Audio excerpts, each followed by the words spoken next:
Hi friends, எல்லாருக்கும் வணக்கம். நான் தொழில் ரீதியாக ஒரு சின்ன டிப்ஸ் கொடுக்குறதுக்காண்டி உங்களுக்கு சொல்கிறேன். என்னென்னா,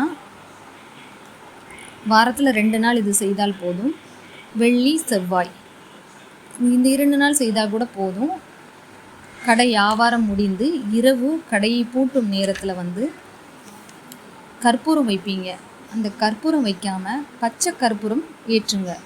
அந்த பச்சை கற்பூரம் ஏற்றும் பொழுது அதில் ஒரு சின்ன விஷயம் என்னென்னா, சுண்ணாம்பு பொடி இருக்குல்ல, அந்த சுண்ணாம்பு பொடி அந்த பச்சை கற்பூரம் எரியும் பொழுது அதில் லேசாக பொடியை போடுங்க. இல்லை கட்டி இருந்தால் கூட கட்டி போட்டுருங்க. இப்படி நீங்கள் செஞ்சீங்கன்னா கண் திருஷ்டி, வேறு ஏதாவது தீய சக்தி எதுவுமே கடைக்கு அண்டாது. அந்த பச்சை கற்பூரம் வைக்கும் பொழுது அந்த கடைக்கு ஒரு வசீகரமும் கிடைக்கும். இப்படி வாரத்தில் 2 நாள் கடைப்பிடிச்சிட்டே வாங்க. நிறைய மாற்றங்கள் கடையில், இல்லை நிறைய தொழில் பண்ணுறவங்களுக்கு, வியாபார ரீதியாக உள்ளவங்களுக்கு நிறைய மாற்றங்கள் வரும்.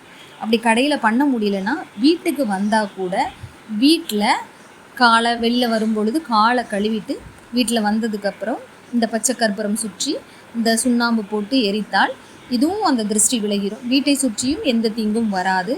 குழந்தைகள்லேருந்து பெரியவங்க வரைக்கும் செய்யக்கூடிய ஒரு நல்ல விஷயம் இது. நன்றி.